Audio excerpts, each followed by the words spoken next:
Holy bananas! This year's almost over. How did that happen? Seriously, I don't even know how we got here, but here we are. This is my November wrap up, and we're going to talk about all the stuff that I read in November. I'm going to start out with the nonfiction reads that I read for Nonfiction November. I was able to read all 4 that I had put on my list. One of the nonfiction books that I read was Roswell, The After Action Report by Greg Lawson, and this is a deep dive into the weirdness of the probably most famous and well-known UFO crash case in our history. And Greg Lawson comes from a very extensive background of military and law enforcement and has years of experience. So he kind of applies that and digs deeper into all the case files and stuff of Roswell and kind of like breaks it down, and he takes a look at the big players that were involved in this case and kind of goes over that and sets you on this really introspective and interesting look at the Roswell case that,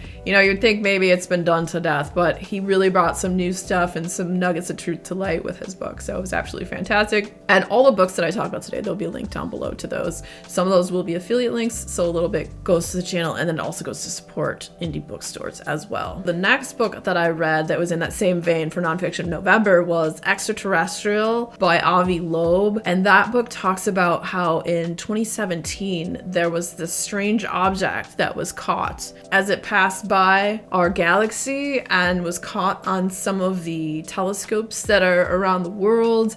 What it did that was a bit odd that would possibly categorize it outside of being, you know, just a comet or a meteor. The thing that it didn't do and how it was shaped and how it's quite possibly, and this is a theory, that it was possibly a piece of advanced technology created by an advanced alien civilization. Possibly. It's a theory. And then he goes into all the data and stuff that supports that theory. And it was really fascinating and I really enjoyed it. Then another book that we read that was nonfiction was Forest Walking by Peter Willeben and Jane Billinghurst. And that book is just a book about when you go on walks in the forest or if you go hiking, about slowing down and observing, but using all of your senses. Listening, sight, smell, taste, and touch. That there's so much that you can experience from the most minute level down to into the dirt all the way to the tips of the trees and all the different life that teems and thrives there, from the plants to the insects to the animals and all of that. And then the next thing I read was How Light Makes Life, and that was by Raphael Jovine, and it goes into just how photosynthesis works, what we've learned from it so far, what we can apply it to, and the great things that we can do with it, and also that we have so much more to learn. It was really fascinating. There is a lot of scientific stuff in there, but also that's more so in the beginning, and then it gets into the more like interesting stuff as you get further into it. I read several indie books too. So I read Autumn Gothic by Brian Boyer, and oh my goodness, that book was absolutely insane. And it was like a non-stop action movie with blood, guts, and murder around every corner. You didn't know what was gonna happen next, and it was wild. So if you like, I guess I would say it's kind of extreme horror, gory, weird, enjoyable, action-packed book. And then after that, I read Rootwork by Tracy Cross. This was put out by Dark Heart Books, which is also under the umbrella of the whole Dark Matter magazine and all that lovely stuff.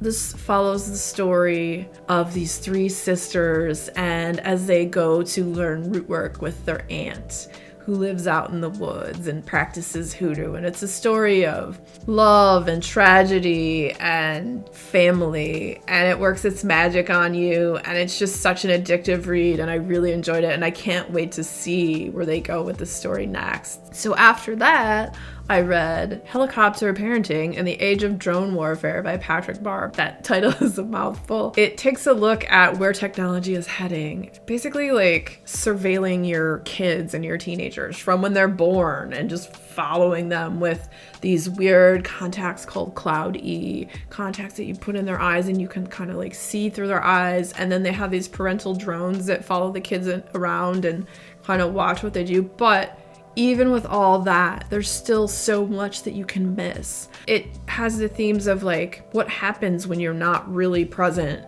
in your child's life. Like, you're just there as a machine or a drone flying around. It's not a great substitute, and it looks at the dark side of what can happen and where that can go in sad and bad scenarios. And it was really moving and really fantastic, and I highly recommend it. And that was put out by Spooky House Press. And then I read Ling Hoon by Ai Jiang, and that book is a gothic ghost story with such a unique and strange premise. It's about this town that people move into called Home, and it's really hard to get in there and to get to these houses to live in them. It is very expensive. When they come up for auction, people fight sometimes to the death to get these. The reason people want them is once you go and live in the house, if you've lost someone, their ghosts seem to manifest in these houses. And just how this whole town has this sadness about them, and how it affects like the kids that are moved in because, well, their parents wanted to because someone else had passed away, and like the ones that they don't maybe want to be there. And it was just such a great story and really well written, and the characters, the dynamics between them and how stuff worked in the town was really just fantastic and haunting. Then I read Heart of the Sun Warrior by Su Lin Tan,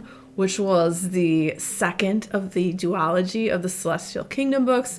The first one being Daughter of the Moon Goddess, which I loved so much. And this one was just as good, if not better. How is that even possible? Well, it is. It continues on following the story of Xinyin and her family with her mother, the Moon Goddess, and her, and dark times come to the kingdom, and a nemesis rises up that threatens all that is dear to Xinyin and to the freaking surrounding kingdoms as well. And they find themselves teaming up with people that they never thought they might possibly team up with to save the freaking kingdoms and bring peace back to the land.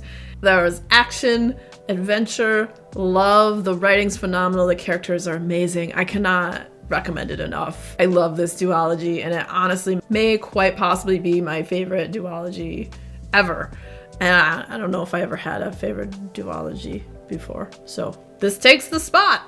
The next one I read was The Fisherman by John Langan.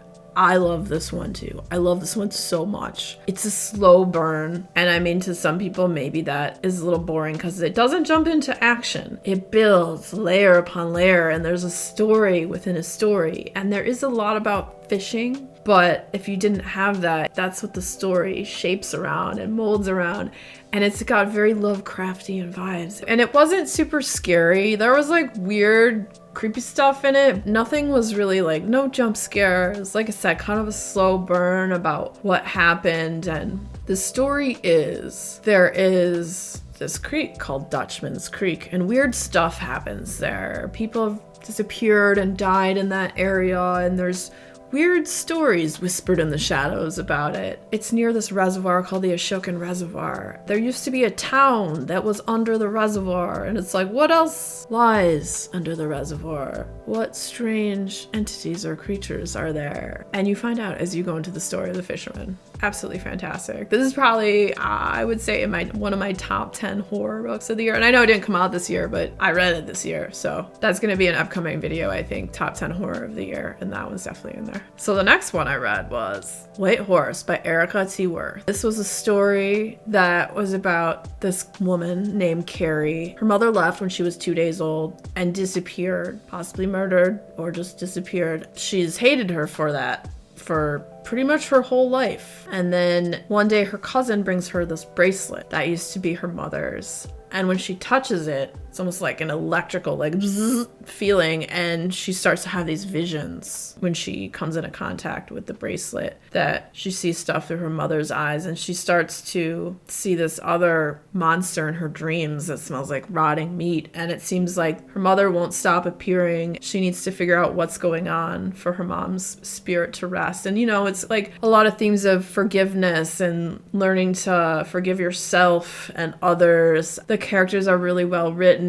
I loved how the story went. It was weird and creepy, and I loved like the Native American folklore that was interwoven in it. It was pretty fantastic and awesome, and I really enjoyed it. So if you like videos where I talk about lots of books that I'm reading, the next video coming up will be another video about lots of books that I have read. So stick around, check it out. And if you had fun hanging out today, hit that subscribe button, come back, see me again, and we'll talk about more bookish things and weird stuff.